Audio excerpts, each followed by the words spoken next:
Hello friends, आप सभी कैसे हैं। आशा करता हूं आप सभी अच्छे होंगे। आप सभी का स्वागत करता हूं आपके अपने इस यूट्यूब चैनल करटेक में।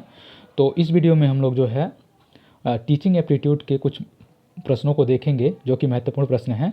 इसमें मैंने कुछ प्रश्नों का जो है स्क्रीनशॉट लिया है, वो आप लोग देख लीजिएगा, ठीक है। तो चलिए फिर इस वीडियो को शुरू करते हैं। उससे पहले यदि आपने अभी तक इस चैनल को सब्सक्राइब नहीं किया है तो प्लीज़ आप इस चैनल को सब्सक्राइब कर लीजिए एंड बेल आइकन को प्रेस कर लीजिए, जैसे कि आने वाले सभी महत्वपूर्ण वीडियो नोटिफिकेशन जो है आपको मिल सके, ठीक है। तो चलिए हम लोग देखते हैं। देखिए, पहला प्रश्न है टीचिंग एप्टीट्यूड से लगभग जो मुझे लगा कि ये प्रश्न जो है इस टाइप के प्रश्न पूछे जा सकते हैं, तो उनका जो है मैंने एक बुक में से जो है स्क्रीनशॉट ले लिया है, ठीक है। तो देखिए, बोली जाने वाली भाषा की सबसे छोटी इकाई क्या है। तो देखिए, बोली भाषा की जो है बोली जाने वाली सबसे जो छोटी इकाई होती है उसे क्या कहते हैं, फोनीम, यानी ध्वनिग्राम भी उसे कहा जाता है। देखिए, इसमें एक्सप्लेनेशन भी दिया गया है। तो ऑप्शन जो इसका सी है, फोनीम जो है ध्वनि कहते हैं। देखिए, बोली जाने वाली भाषा की सबसे छोटी इकाई जो होती है ध्वनिम या फोनीम है, इसे स्वनिम भी कहा जाता है। स्वनिमों का अपना अर्थ नहीं होता, किंतु वे अर्थभेदक होते हैं, जैसे कि क, प, न आदि, ठीक है। तो इस प्रश्न को आप लोगों ने देख लिया, ठीक है। नेक्स्ट देखते हैं हम लोग। ये सभी स्क्रीनशॉट है तो इसलिए थोड़ा सा मुझे जूम करना पड़ेगा, नहीं तो आप लोग को जो है प्रश्न दिखेगा नहीं, ठीक है। देखिए, ये है इस टाइप का प्रश्न जो है पिछली बार पूछा गया था कि आप यदि एक प्रोफेशन में हैं, सेम प्रोफेशन में हैं, तो उससे कुछ सुझाव से रिलेटेड था। तो उसमें आपका आप लोग देखेंगे प्रीवियस ईयर प्रश्न, तो यहाँ से एक प्रश्न पूछा गया था, तो उसी से रिलेटेड मैंने इस प्रश्न को देखिए लिया है। देखिए, स्कूटर चलाते यहाँ पे देखिए, स्कूटर चलाने वाले व्यक्ति द्वारा कार चलाना सीखते समय उसके पूर्व अनुभवों का सहायक होना किस प्रकार के अधिगम का अंतरण उदाहरण है, ठीक है। तो देखिए, ऑप्शन आप लोग देख लीजिए। देखिए, horizontal transfer, positive transfer, vertical transfer या फिर बायलैटरल ट्रांसफ़र, ठीक है। तो इस प्रश्न का जो राइट आंसर हो जाएगा आपका ऑप्शन नंबर सी जो है वर्टिकल ट्रांसफ़र हो जाएगा। देखिए, जब किसी परिस्थिति में अर्जित ज्ञान, अनुभव अथवा थोड़ा सा आप लोगों को अगर देखने में थोड़ा सा दिक्कत होगी फिर भी आप लोग देख लीजिएगा, ठीक है। देखिए, जब किसी परिस्थिति में अर्जित ज्ञान, अनुभव अथवा परीक्षण का उपयोग प्राणी के द्वारा किसी अन्य विभिन्न प्रकार की अथवा उच्च स्तरीय परिस्थितियों में अध्ययन किया जाता है, तब इसे सीखने का ऊर्ध्व अंतरण कहते हैं, ठीक है, जिसे वर्टिकल ट्रांसफ़र कहते हैं, ठीक है। उदाहरण के लिए, जैसे स्कूटर चलाने वाले व्यक्ति द्वारा कार चलाना सीखते समय उसका पूर्व अनुभवों का सहायक होना, ठीक है। तो ये आपका वर्टिकल ट्रांसफ़र का है। लेकिन जो पिछली बार प्रश्न पूछा गया था कि आप सेम प्रोफेशन में हैं, ठीक है, तो उसमें जो आंसर था उसका हॉरिजॉन्टल ट्रांसफ़र था, ठीक है। हॉरिजॉन्टल ट्रांसफ़र था इस प्रश्न का, उस प्रश्न का आंसर, ठीक है। इसका जो हमारा राइट आंसर हो जाएगा वर्टिकल ट्रांसफ़र, ठीक। नेक्स्ट देखते हैं हम लोग। नेक्स्ट देखिए, नेक्स्ट जो हमारा प्रश्न है, देखिए इसमें दिया है, निम्न में से कौन सी शिक्षण विधि प्रजातांत्रिक नहीं है। Which of the following teaching method is not democratic, ठीक है। तो देखिए, कौन कौन सी विधियाँ जो हैं वो आपके डेमोक्रेटिक में आती हैं। तो देखिए, प्रोजेक्ट विधि आपका हो गया डेमोक्रेटिक में आती है। पार्टिसिपेटरी मेथड, जिसे सहभागी विधि भी कहते हैं। लेक्चर मेथड जो इसका आंसर है वो जो है इस प्रश्न का आंसर है वो हो जाएगा लेक्चर मेथड। लेक्चर मेथड जो है वो प्रजातांत्रिक मेथड जो है नहीं है। बाकी ग्रुप डिस्कशन भी जो है आपका प्रजातांत्रिक टीचिंग मेथड है, ठीक है। बाकी हम लोग एक्सप्लेनेशन देख लेते हैं। देखिए, शिक्षण की जो विधियाँ होती हैं वो दो प्रकार की होती हैं। शिक्षण की विधियाँ कितने प्रकार की होती हैं, दो प्रकार की। एक होता है प्रभुत्ववादी शिक्षण विधि और दूसरा होता है प्रजातांत्रिक शिक्षण विधि, ठीक है। तो देखिए, प्रभुत्व शिक्षण विधि के अंतर्गत निम्न शिक्षण विधियाँ आती हैं। तो आप लोग देख लीजिए कौन कौन सी प्रभुत्व शिक्षण विधि के अंतर्गत विधियाँ आती है। देखिए, व्याख्यान विधि जो है आपका, इसमें से आपको दे देगा ऑप्शन, 3-4 ऑप्शन, जैसे अभी ऊपर वाले प्रश्न को आपने देखा तो पूछ लेगा इसमें से कौन सी जो है प्रभुत्ववादी विधियाँ हैं या फिर प्रजातांत्रिक विधियाँ। तो देखिए, प्रभुत्ववादी जो शिक्षण की विधियाँ हैं वो आपकी कौन कौन सी हैं। सॉरी, देखिए आप लोग, एक हो जाएगा आपका व्याख्यान विधि, प्रदर्शन विधि, व्यक्तिगत निर्देशन अनुवर्ग विधि, अभिकर्मित अनुदेशन विधि, ठीक है। ये आपकी कौन सी विधियाँ हैं, प्रभुत्व शिक्षण विधि, ठीक। नेक्स्ट देखिए, जो प्रजातांत्रिक विधियाँ के अंतर्गत जो आते हैं वो विधियाँ आप लोग देख लीजिए। देखिए, प्रश्नोत्तर विधि जो है, सामूहिक परिचर्या विधि, अन्वेषण विधि, प्रोजेक्ट मेथड, ऐतिहासिक खोज मेथड, ठीक है। नेक्स्ट हम लोग देखते हैं, नेक्स्ट हमारा जो प्रश्न है देखते हैं, ठीक है। तो देखिए, ये इस वीडियो को मैं जो है कल ही बनाने वाला था, लेकिन जो है थोड़ा सा टाइम नहीं मिल पाया, इसलिए जो है मैं इसे नहीं बना पाया था। देखिए, ये प्रश्न जो कर गया, इसे देखिए, शैक्षिक उद्देश्यों के ब्लूम के वर्गीकरण के भावात्मक पक्ष से निम्न में से कौन सा स्तर संबंधित नहीं। तो पिछली बार जो है प्रश्न जो है ब्लूम टैक्सोनॉमी से जो है प्रश्न पूछा गया था। तो देखिए, इसमें क्या क्या क्या कह रहा है कि शैक्षण उद्देश्यों के ब्लूम वर्गीकरण के भावात्मक पक्ष से निम्न में कौन सा स्तर जो है संबंधित नहीं है। ऑर्गेनाइजेशन, जिसको व्यवस्थापन कहते हैं, रिस्पॉन्डिंग अनुक्रिया, रिसीविंग आग्रहण, ठीक है, और नॉलेज जो है ज्ञान, तो ये आपका राइट आंसर हो जाएगा। नॉलेज जो ज्ञान है वो आपका शैक्षिक उद्देश्यों के ब्लूम वर्गीकरण के भावात्मक पक्ष से संबंधित जो है नहीं है, ठीक है। देखिए उनसे संबंधित कौन कौन से हैं, तो देख लीजिए ये सारे जो हैं शैक्षिक उद्देश्यों के ब्लूम के वर्गीकरण के भावात्मक पक्ष से संबंधित निम्न निम्न हैं, इस तरह जो है निम्न है वो देखिए कौन कौन से हैं।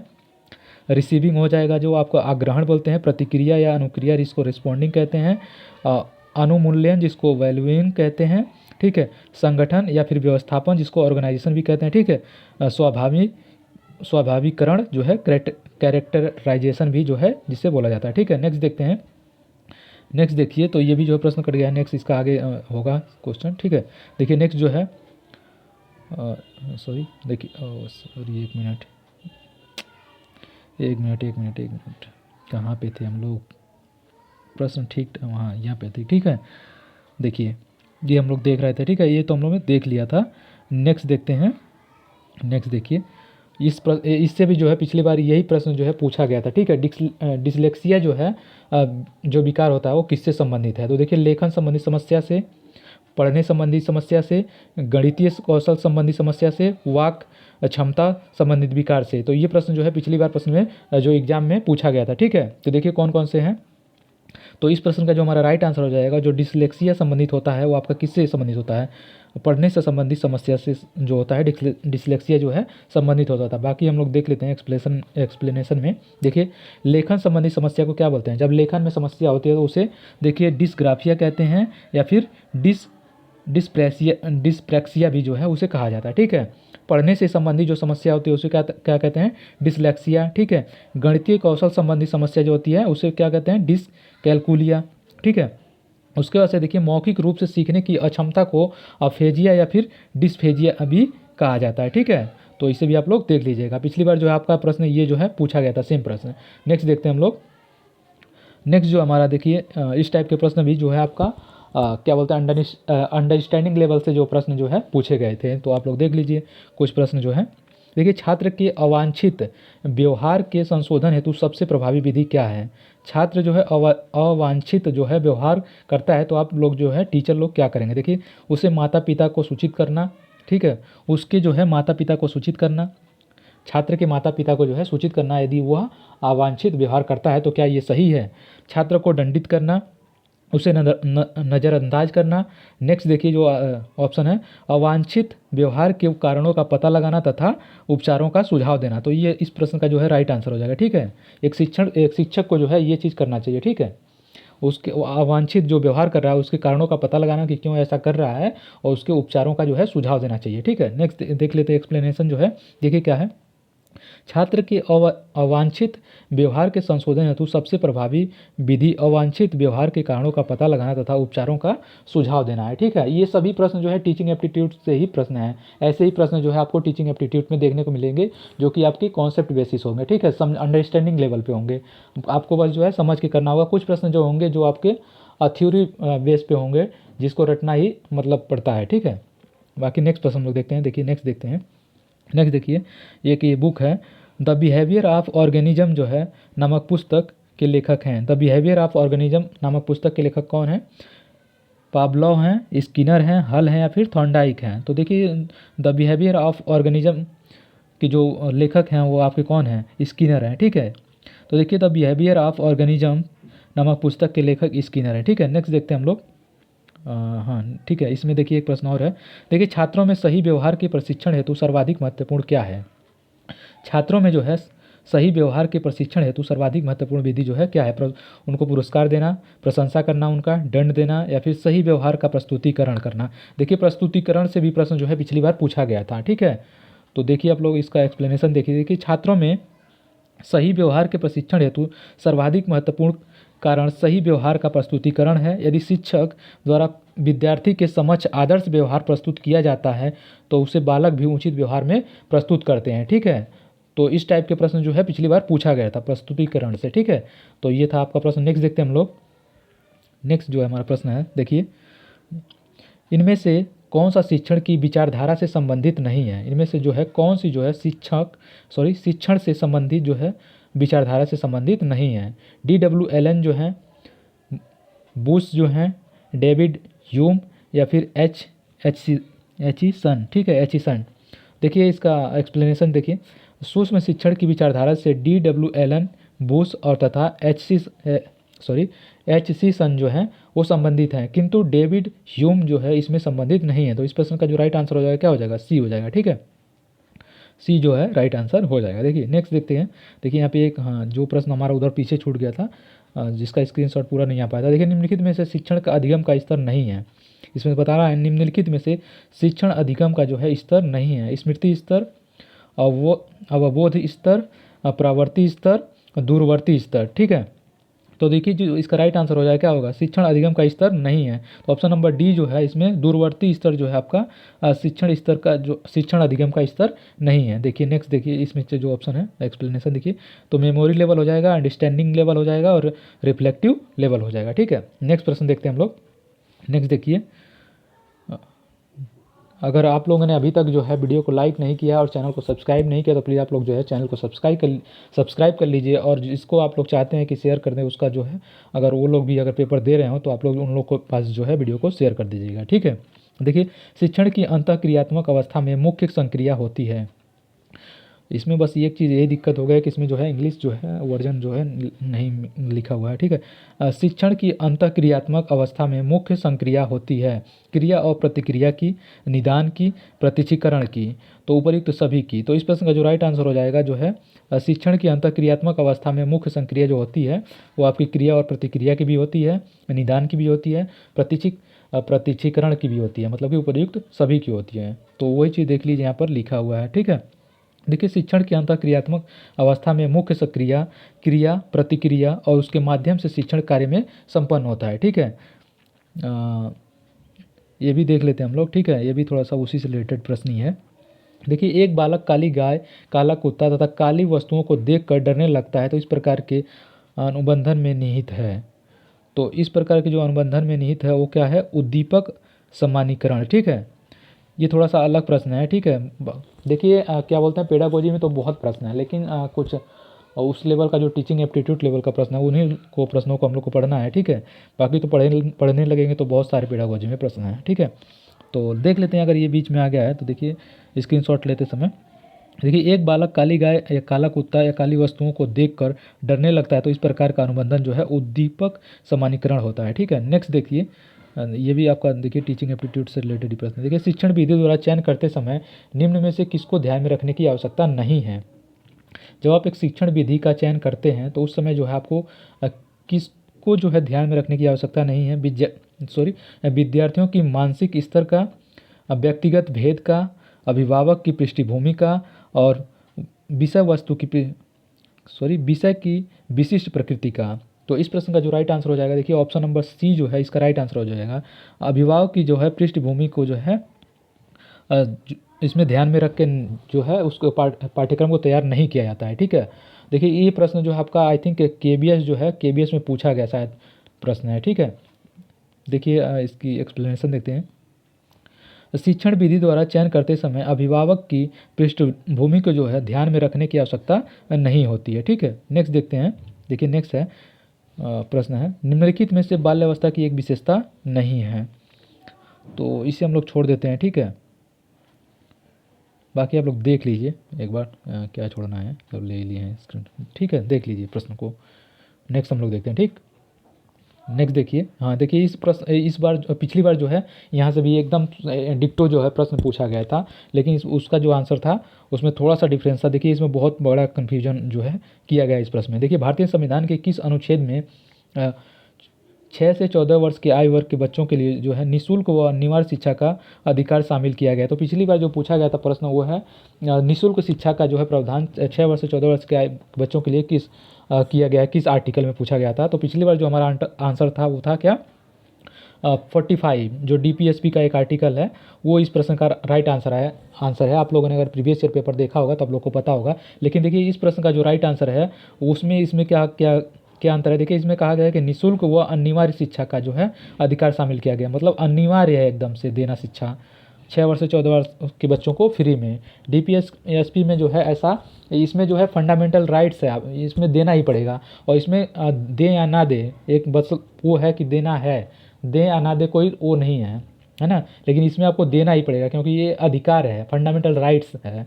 तो इस प्रश्न का जो राइट आंसर हो जाएगा 21A हो जाएगा। ठीक है, देख लीजिए एक्सप्लेनेशन। भारतीय संविधान के अनुच्छेद 21 में 6 से 14 वर्ष के आयु वर्ग के बच्चों के लिए निःशुल्क व अनिवार्य शिक्षा का अधिकार शामिल किया गया है, जिसे क्या बोलते हैं 1 अप्रैल 2010 को जो है लागू कर दिया गया था। ठीक है, पूरे भारत में, है ना। आई थिंक 1 अप्रैल ही है, 1 अप्रैल ही आई थिंक है। ठीक है, आप लोग डेट देख लीजिएगा, लेकिन 2010 में जो है अनिवार्य, और 2002 का अधिनियम है ये। ठीक है, 2002 में जो है इस अधिनियम को लाया गया था। नेक्स्ट देखते हैं हम लोग, नेक्स्ट प्रश्न देखते हैं। नेक्स्ट जो हमारा प्रश्न देखिए, ये प्रश्न भी अगर आप लोगों से पूछ सकता है। देखिए 5 वर्ष के मोहन की आयु जो है वो 8 वर्ष है।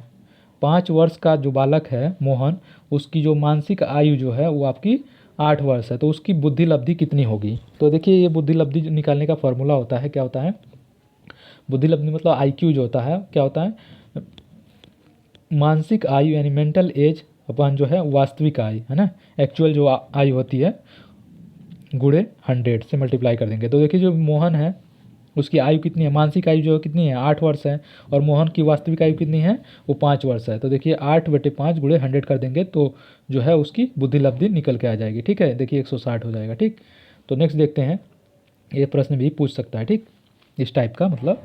देखिए नेक्स्ट देखिए, देखिए नेक्स्ट, हाँ ये ऊपर है। देखिए श्याम, थोड़ा सा दिखेगा नहीं आप लोग, मैं पढ़ देता हूँ प्रश्न को। देखिए श्यामपट पर जो है लिखते समय सबसे महत्वपूर्ण क्या है, श्यामपट पर लिखते समय सबसे महत्वपूर्ण क्या है। अच्छी लिखावट, लेखन में स्पष्टता, बड़े अक्षरों में लिखना, छोटे अक्षरों में लिखना। तो इस प्रश्न का जो राइट आंसर हो जाएगा वो क्या हो जाएगा, लेखन में जो है स्पष्टता। ठीक है, लेखन में स्पष्टता जो है आपकी होनी चाहिए। ठीक है, यदि आप श्यामपट पे लिख रहे हैं तो आपके लेखन में जो है स्पष्टता जो है होनी चाहिए। तो देखिए यहाँ पे एक्सप्लेनेशन भी दिया है, श्यामपट पर लिखने का सबसे महत्वपूर्ण घटक लेखन स्पष्टता होती है, जिससे छात्र श्यामपट पर लिखी गई विषय वस्तु को आसानी एवं सुगमता पूर्वक पढ़ सके। ठीक है, आसानी एवं सुगमता पूर्वक जो है पढ़ सके। नेक्स्ट देखते हैं हम लोग। देखिए थोड़ा सा स्क्रीनशॉट लेते समय जो है इसका ब्लर आ गया है। ठीक है, देखिए आपकी कक्षा में एक छात्र देर से आता है तो आप क्या करेंगे। ठीक है, आपकी कक्षा में मान लीजिए आप क्लास ले रहे हैं, उसमें एक छात्र जो है वो लेट से आता है तो आप क्या करेंगे, उसके अभिभावक को सूचित करेंगे, उसे जो है दंड देंगे, देखिए कारण जानने का चेष्टा करेंगे। ठीक है, उस पर कोई ध्यान नहीं देंगे। तो देखिए इस प्रश्न का जो राइट आंसर हो जाएगा क्या हो जाएगा, कारण जानने की जो है आप चेष्टा करेंगे। देखिए एक्सप्लेनेशन देख लेते हैं हम लोग, क्या है। देखिए सर्वप्रथम शिक्षक द्वारा छात्र की कक्षा में देर आने का कारण जानने का प्रयास करना चाहिए। तत्पश्चात उत्पन्न समस्या के समाधान के लिए आवश्यक कदम उठाने चाहिए। ठीक है, नेक्स्ट देखते हैं हम लोग। नेक्स्ट देखिए विद्यालय में विद्यार्थियों को एक मिनट रुक जाइए। देखिए विद्यालय में विद्यार्थियों को कैसे अभिप्रेरित करना चाहिए। ठीक है, मोटिवेट जो है कैसे करना चाहिए विद्यालय में विद्यार्थियों को। तो देखिए चुने गए अध्ययन द्वारा, प्रासंगिक अध्ययन द्वारा, गहन अध्ययन द्वारा, या फिर आपका सस्वर जो है अधिगम द्वारा। तो जो देखिए इस प्रश्न का जो राइट आंसर हो जाएगा क्या हो जाएगा, सस्वर जो है अधिगम द्वारा जो है आप विद्यार्थियों को क्या कर सकते हैं, अभिप्रेरित कर सकते हैं, मोटिवेट कर सकते हैं। देखिए एक्सप्लेनेशन हम लोग देख लेते हैं। सस्वर अर्थ का मतलब प्रवचन, अनुवाद, पठन होता है। ठीक है, देखिए सस्वर एक वर्ड है जिसका जो अर्थ होता है वो क्या होता है, प्रवचन, अनुवाद या फिर पठन होता है। अंततः सस्वर अधिगम द्वारा विद्यार्थियों को प्रेरित किया जा सकता है तथा यह एक उचित एवं महत्वपूर्ण पहलू है। ठीक है, नेक्स्ट देखते हैं हम लोग। नेक्स्ट देखिए इसमें देखिए नेक्स्ट देखिए शिक्षा का उद्देश्य होना चाहिए। शिक्षा का जो है उद्देश्य क्या होना चाहिए, ये शिक्षा का उद्देश्य होना चाहिए विद्यार्थियों में व्यावसायिक कुशलता का विकास करना, विद्यार्थियों में सामाजिक जागरूकता का विकास करना, विद्यार्थियों को जो है परीक्षा के लिए तैयार करना, या फिर व्यवहारिक जीवन के लिए विद्यार्थियों को तैयार करना। तो इस प्रश्न का जो राइट आंसर हो जाएगा आपका यही हो जाएगा, व्यवहारिक जीवन के लिए जो है विद्यार्थियों को तैयार करना। शिक्षा का उद्देश्य क्या होना चाहिए, विद्यार्थियों के जीवन को जो है व्यवहारिक जीवन के लिए विद्यार्थियों को तैयार करना। देख लीजिए एक्सप्लेनेशन। देखिए शिक्षा का मूल उद्देश्य जीवन जीने की कला सिखाना है, जिसमें विद्यार्थी व्यवहारिक जीवन के लिए तैयार होता है। ठीक है, नेक्स्ट देखते हैं हम लोग। नेक्स्ट देखिए, नेक्स्ट जो हमारा प्रश्न है वो क्या है, देखिए एक मिनट देखिए, किसी शिक्षक को यदि यह लगता है कि उसका एक विद्यार्थी जो पहले विषय वस्तु को भली प्रकार सीख रहा था उसने स्थिरता आ गई है, ठीक है, उसमें जो है स्थिरता आ गई है, तो शिक्षक को जो है इसमें क्या करना चाहिए। जैसे किसी शिक्षक को यदि लगता है कि उसका एक विद्यार्थी जो है पहले विषय वस्तु में भली भांति, मतलब पहले जो है वो अच्छा समझ लेता था और परफॉर्मेंस जो है अच्छा से करता था, ठीक है, भली भांति सीख रहा था, उसमें स्थिरता जो है अब जो है वो नहीं सीख पा रहा है, थोड़ा सा उसमें स्थिरता आ गई, तो शिक्षक को उसे क्या करना चाहिए, सीखने की प्रक्रिया की स्वाभाविक स्थिति मानना चाहिए, विषय वस्तु को स्पष्टता से पढ़ाना चाहिए, विद्यार्थियों को प्रेरित करना चाहिए, उपचारात्मकता का जो है शिक्षण करना चाहिए। तो इस प्रश्न का देखिए जो राइट आंसर हो जाएगा वो पहला ही हो जाएगा, ऑप्शन नंबर ए जो है इसका राइट आंसर हो जाएगा। देखिए क्यों ऐसा होता है, सॉरी, देखिए राइट आंसर इसका क्या होगा, ए हो जाएगा, ठीक है। सीखने की प्रक्रिया की जो है स्वाभाविक स्थिति मानना चाहिए। देखिए सीखने की प्रक्रिया सतत चलती रहती है, ठीक है, सीखने की जो प्रक्रिया है वो सतत चलती रहती है, इस प्रक्रिया में कभी मंदता तो कभी तीव्रता आती है, ठीक है, कंटिन्यूअस ये चलती रहती है, लेकिन कभी मंदता तो कभी तीव्रता जो है आती रहती है। इस प्रकार विद्यार्थियों में सीखने की प्रक्रिया में स्थिरता भी आती है जो अधिगम की स्वाभाविक प्रक्रिया है, ठीक है, अतः अतः इसे स्वाभाविक प्रतिक्रिया ही मानना चाहिए, ठीक है। तो नेक्स्ट देखिए, देखिए अपनी कक्षा के एक विद्यार्थी की प्रवृत्ति को यदि शिक्षक बदलना चाहता है तो उसे क्या करना होगा, ठीक है, अपनी कक्षा के एक विद्यार्थी की प्रवृत्ति को यदि शिक्षक जो है बदलना चाहता है तो उस जो शिक्षक को क्या करना चाहिए, तो विद्यार्थी के साथ कड़ाई से पेश आना चाहिए, कक्षा के अन्य विद्यार्थियों को उससे न जानने योग्य दूरी बनाए रखने के लिए कहना चाहिए, उसके समूह के सभी सदस्यों की प्रवृत्ति बदलनी होगी, क्या कह रहा है, उसके समूह के सभी सदस्यों की जो है प्रवृत्ति बदलनी होगी, विद्यार्थियों को पढ़ने के लिए प्रेरित करना चाहिए। तो देखिए जिस माहौल में जो है विद्यार्थी रह रहे हैं उनकी जो है माहौल को ही बदलना पड़ेगा, तो उसके समूह के सभी सदस्यों की प्रवृत्ति जो है बदलनी होगी। देखिए इसका right answer option number C जो है हो जाएगा। बाकी एक्सप्लेनेशन में देख लेते हैं। देखिए बालक की प्रवृत्ति उसके संगत से ही मिलती है, ठीक है, देखिए बालक की जो प्रवृत्ति होती है उसके संगत से ही मिलती है, अतः यदि किसी एक बालक की प्रवृत्ति में परिवर्तन करना हो तो उसे बालक के संगत में रहने वाले सभी बालकों की प्रवृत्ति में सामूहिक रूप से बदलाव का प्रयास करना चाहिए, अन्यथा बालक पर नकारात्मक प्रभाव पड़ेगा, ठीक है। तो ये था इस प्रश्न का। नेक्स्ट देखते हैं हम लोग। नेक्स्ट जो है, नेक्स्ट देखिए, अच्छे प्रश्न हैं, आई थिंक आप लोग को लग भी रहा होगा। अगर आप लोगों ने जो है अभी तक चैनल को सब्सक्राइब नहीं किया तो प्लीज़ आप लोग चैनल को सब्सक्राइब कीजिए एंड वीडियो को लाइक कर दीजिए और ज़्यादा से ज़्यादा जो है आप लोग शेयर कर दीजिए वीडियो को। देखिए जब कभी दो अधिक व्यक्ति एक साथ मिलते हैं और दूसरे को प्रभावित करते हैं तो एक सामाजिक समूह का निर्माण होता है, ये कथन किसका है। तो ये लोग ये देख लीजिए, थोड़ा सा मतलब हमारे से रिलेटेड नहीं लग रहा है मुझे, ठीक है। नेक्स्ट देखते हैं हम लोग ये वाला प्रश्न। देखिए शिक्षण प्रक्रिया में निम्नलिखित में से किसका भली प्रकार ध्यान रखना चाहिए, ठीक है, शिक्षण की जो प्रक्रिया होती है निम्नलिखित में से किसका भली प्रकार ध्यान रखना चाहिए, विद्यार्थियों की सक्रियता सहभागिता की, अनुशासन और नियमित उपस्थिति का, गृह कार्य की जांच में लगन, विषय वस्तु की कठिनाई स्तर में, ठीक है। तो इस प्रश्न का जो राइट आंसर होगा जाएगा, देखिए क्या हो जाएगा, ऑप्शन नंबर फर्स्ट हो जाएगा, ठीक है, क्या विद्यार्थियों की सक्रिय सहभागिता रखनी चाहिए। देखिए सफल शिक्षण प्रक्रिया वह होती है जिसमें समय समय पर शिक्षक छात्र संवाद होता है, ठीक है, अन्यथा शिक्षण कार्य नीरस हो जाएगा और छात्र का अधिगम अच्छी तरह से नहीं हो पाएगा। अगर ऐसा नहीं होता है, छात्र और शिक्षक में जो है कम्युनिकेशन संवाद जो है नहीं होता है, तो जो है देखिए शिक्षण कार्य जो है नीरस यानी कम होते जाएगा, है ना, स्थिरता आती जाएगी, सीखने में जो है छात्र में कमी आती जाएगी, ठीक है। नेक्स्ट देखिए, ये नहीं है, ठीक है, ये एक ही प्रश्न था इसमें। नेक्स्ट देखते हैं हम लोग। नेक्स्ट देखिए, ये देखिए श्यामपट्ट को शिक्षण सामग्री के किस समूह के अंतर्गत किया जाता है, ठीक है, जो श्यामपट्ट होता है, सॉरी, देखिए श्यामपट्ट को शिक्षण सामग्री के किस समूह के अंतर्गत जो है किया जा सकता है, श्रव्य साधन के द्वारा, दृश्य साधन या फिर दृश्य श्रव्य साधन, इनमें से कोई नहीं। तो देखिए इस प्रश्न का जो राइट आंसर हो जाएगा ऑप्शन नंबर बी जो है दृश्य साधन। वे साधन जिनमें बालक की दृश्य ज्ञानेंद्रियां आँख प्रेरित होती हैं वे दृश्य शिक्षण सामग्री के कहलाते हैं, जैसे कि श्यामपट्ट, मानचित्र, रेखाचित्र, मॉडल आदि, ठीक है, ये सभी जो है दृश्य साधन के उपकरण हैं, ठीक। नेक्स्ट देखते हैं हम लोग। नेक्स्ट देखिए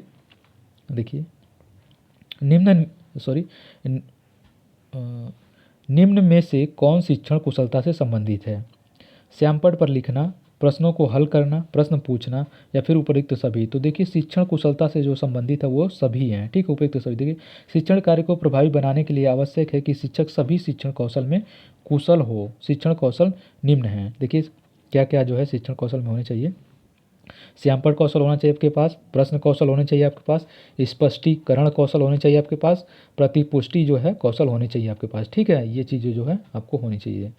नेक्स्ट देखिए क्या है, कक्षा में जो विद्यार्थी प्रश्न पूछते हैं उन्हें क्या करना चाहिए, ठीक है।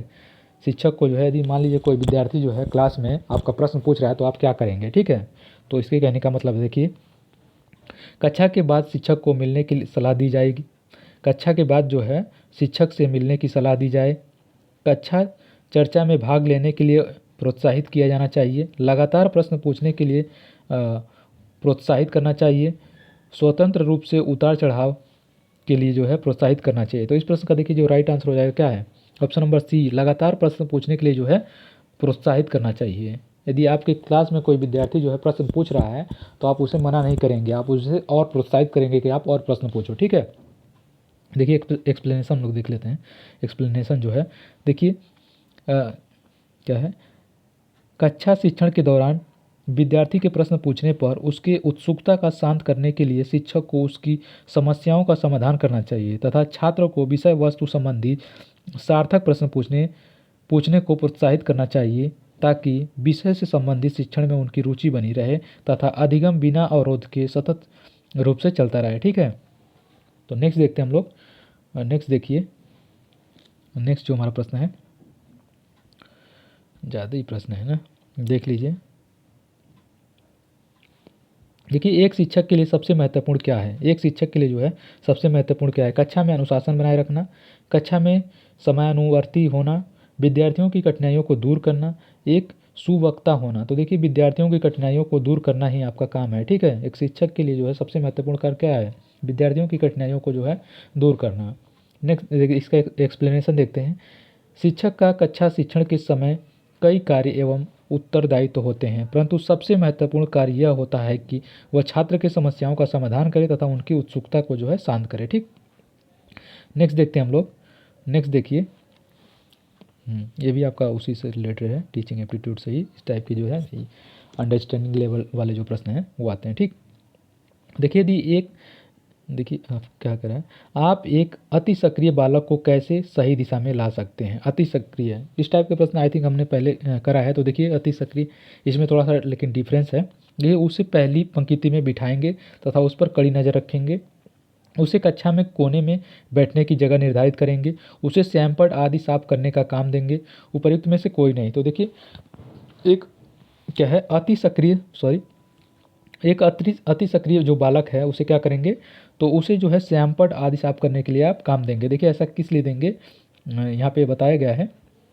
देखिए यदि कक्षा में कोई अति सक्रिय बालक है तो एक अध्यापक को उसे श्यामपट्ट आदि साफ करने का काम देना चाहिए ताकि वह कक्षा कार्यों में व्यस्त रहे और शिक्षण अधिगम प्रतिक्रिया को बाधित न करे, ठीक है। ऐसे इसलिए ऐसा करना चाहिए, ठीक। नेक्स्ट देखते हैं हम लोग। नेक्स्ट देखिए, नेक्स्ट जो हमारा प्रश्न है ये नहीं है, ये देखिए। नेक्स्ट देखिए कक्षा में विद्यार्थियों की रुचि बनाए रखने के लिए एक शिक्षक को क्या करना चाहिए, ठीक है। कक्षा में जो है विद्यार्थियों की जो है रुचि बनाए रखने के लिए एक शिक्षक को जो है क्लास में क्या करना चाहिए, श्यामपट्ट का प्रयोग करना चाहिए, चर्चा करना चाहिए, कहानी कहना चाहिए या फिर प्रश्न पूछना चाहिए।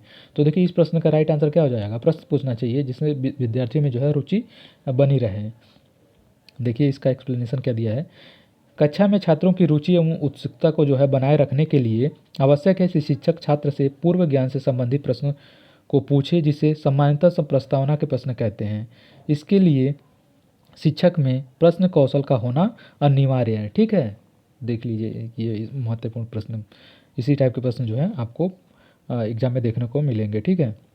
हमने ये वाला देखा था 21 नंबर प्रश्न पूछना चाहिए। नेक्स्ट देख लेते हैं, देखिए ये वाला, विद्यार्थियों को विद्यालय में खेलना क्यों उचित है, ठीक है। विद्यार्थियों को जो है विद्यालय में खेलना क्यों उचित है, यह उन्हें शारीरिक रूप से सशक्त बनाएगा, यह शिक्षकों के लिए काम आसान करेगा, यह यह समय बिताने के लिए सहायक होगा। यह सहयोग एवं संतुलन का विकास करेगा। तो देखिए ये क्या करेगा, एक सहयोग एवं संतुलन का विकास करेगा। ऐसा किस लिए कहा जा रहा है? विद्यार्थियों द्वारा खेलने से उनका शारीरिक विकास संतुलित रूप से होता है तथा खेलने से छात्रों में सहभागिता एवं क्या है, नेतृत्व करने की क्षमता, समायोजन जैसे कार्य, सामाजिक गुणों का विकास होता है। ठीक है, अब नेक्स्ट देखते हैं। नेक्स्ट देखिए, नेक्स्ट प्रश्न है क्या है, एक शिक्षक को साधन संपन्न होना चाहिए, इसका अर्थ क्या है? एक शिक्षक को जो है साधन संपन्न होना चाहिए, ऐसा यदि कहा जाता है तो इसका मतलब क्या है? तो देखिए, उनके पास पर्याप्त धन संपदा होनी चाहिए ताकि उसे शिक्षण देने की जरूरत ना पड़े। उनका अधिकारियों के उच्च स्तर से संपर्क होना चाहिए। उनको अपने विद्यार्थियों की समस्याओं को हल करने का पर्याप्त ज्ञान होना चाहिए। इस प्रश्न का राइट आंसर हो जाएगा। ठीक है, देखिए विद्यार्थियों के बीच उनकी प्रसिद्धि जो है होनी चाहिए, तो ये कोई बात नहीं है। इस प्रश्न का जो राइट आंसर हो जाएगा, उनके अपने विद्यार्थियों की समस्याओं को जो है हल करने का पर्याप्त ज्ञान होना चाहिए। देखिए क्या कह रहे हैं, एक शिक्षक को साधन संपन्न होना चाहिए, अर्थात शिक्षक को उन सभी शैक्षणिक गुणों का एवं कौशलों से परिपूर्ण होना चाहिए जिससे शिक्षण कार्य सुगम रूप से चलता हो। साथ ही छात्रों के समस्याओं के समाधान के लिए पूर्ण ज्ञान शिक्षक के लिए आवश्यक जो है होता है। ठीक है, नेक्स्ट देखते हैं। तो इसे छोड़ते हैं हम लोग। ठीक है, नेक्स्ट देखते हैं हम लोग। ठीक है, ये देख लीजिए आप लोग अगर, ठीक, नेक्स्ट देखिए। हाँ, आई थिंक जो है ये हमारा आखिरी प्रश्न है इस वीडियो का। ठीक है, आप लोग देख लीजिए, 2 प्रश्न हैं इसमें, है ना। ठीक, देखिए, प्राथमिक स्तर पर एक शिक्षक, देखिए प्राथमिक स्तर पर एक शिक्षक में निम्न में से किसे सबसे महत्वपूर्ण विशेषता मानना चाहिए? जो प्राथमिक स्तर पर जो शिक्षण होता है, शिक्षक होता है, उसमें से जो है सबसे महत्वपूर्ण विशेषता क्या माननी चाहिए? धैर्य एवं दृढ़ता, शिक्षण पद्धतियों एवं विषयों के ज्ञान में क्षमता, दक्षता। ठीक है, अति मानक भाषा में पढ़ाने में दक्षता, पढ़ाने की उत्सुकता। तो इस प्रश्न का जो राइट आंसर है, देखिए धैर्य एवं दृढ़ता जो है एक शिक्षक में होनी चाहिए। ठीक है, प्राइमरी स्तर पर यदि वो शिक्षक पढ़ा रहा है तो उसके अंदर धैर्य एवं दृढ़ता जो है ये उसकी विशेषता जो है होनी चाहिए। देखिए ऐसा किस लिए, देखिए प्राथमिक स्तर पर एक शिक्षक में सबसे महत्वपूर्ण विशेषता धैर्य एवं दृढ़ता होनी चाहिए जिससे कि शिक्षक किसी भी परिस्थिति में किसी भी छात्र या छात्रा की सहजता से समस्याओं का समाधान कर सके। ठीक है, नेक्स्ट देखिए, नेक्स्ट जो है प्रश्न है, ये देखिए, हाँ ये बहुत बड़ा प्रश्न है, पढ़ लेते हैं एक बार। देखिए क्या कह रहा है, एक शिक्षक अपने लोकतांत्रिक स्वभाव के कारण विद्यार्थियों को पूरी कक्षा में कहीं भी बैठने की अनुमति देता है। कुछ विद्यार्थी एक साथ बैठते हैं और चर्चा करते हैं या सामूहिक पठन करते हैं, कुछ चुपचाप बैठकर अपने आप पढ़ते हैं। एक अभिभावक को यह पसंद नहीं आता है। इस स्थिति से निपटने में इनमें से कौन सा जो है तरीका सबसे बेहतर हो सकता है? ठीक है, ये शिक्षक के सामने जो है एक जो है सिचुएशन है। तो देखिए क्या है इसके आंसर, तो इसमें तो आंसर पूरा दिया नहीं है। ठीक है, आई थिंक इसमें मैंने पूरा लिया नहीं था, इसी के लिए बस लिया था, इस प्रश्न के लिए, है ना। तो छोड़िए उसको क्योंकि आंसर उसमें दिया नहीं है। ठीक है, पूरा अभिभावक को प्रधानाचार्य से अनुरोध करना चाहिए कि वे उनके बच्चों का अनुभाग बदल दें। अभिभावक को शिक्षक पर विश्वास व्यक्त करना चाहिए और शिक्षक के साथ समस्या पर चर्चा करनी चाहिए। जो इसका राइट आंसर हो जाएगा आपका यही जो है ऑप्शन नंबर बी जो है इसका राइट आंसर हो जाएगा। ठीक है, ठीक है, इस प्रश्न का देखिए क्या करना चाहिए, जो है अभिभावक को शिक्षक पर विश्वास व्यक्त करना चाहिए और शिक्षक के साथ समस्या पर चर्चा करनी चाहिए। तो यही इसका राइट आंसर हो जाएगा। तो यह था हमारा इस वीडियो का आखिरी प्रश्न। अब आप लोग बताइएगा कि आप लोग को जो है प्रश्न कैसा लगा। अगर आप लोगों को जो है प्रश्न अच्छे लगे हों, अगर वीडियो आप लोगों को अच्छा लगा तो वीडियो को लाइक, शेयर एंड चैनल को सब्सक्राइब करिएगा। मिलते हैं नेक्स्ट वीडियो में, तब तक के लिए बाय, थैंक यू।